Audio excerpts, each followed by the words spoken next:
গত 2022 সালে নদিয়ার হরিণঘাটা থানা এলাকায় এক 9 বছরের শিশুকন্যাকে যৌন হেনস্থার অভিযোগ ওঠে এলাকার এক যুবকের বিরুদ্ধে।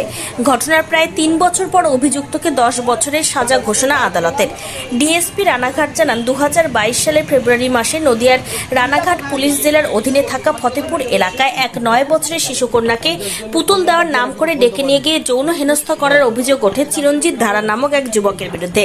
ওই শিশুর পরিবারের তরফে দায়ের করা অভিযোগ পেয়ে তদন্তে নেমে ঘটনায় অভিযুক্ত চিরঞ্জিত ধারা ওরফে পটলাকে গ্রেপ্তার করে পুলিশ।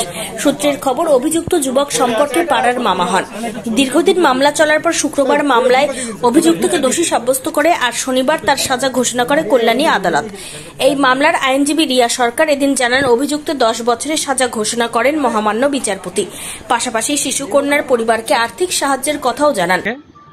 আর গতকালকে এই কেসে কনভিকশন হয়েছে আর আজকে ওই কনভিকশনে 10 বছরের সাজা হয়েছে। সুভার্তি সরকার উনি আমাদের সেন্টেন্স ঘোষণা করলেন 10 বছরের সাজা এবং 5000 টাকা জরিমানা করলেন। 50 জনের ফোন নাম্বার দিয়ে রাখবি তো ফোন তো বাজবে।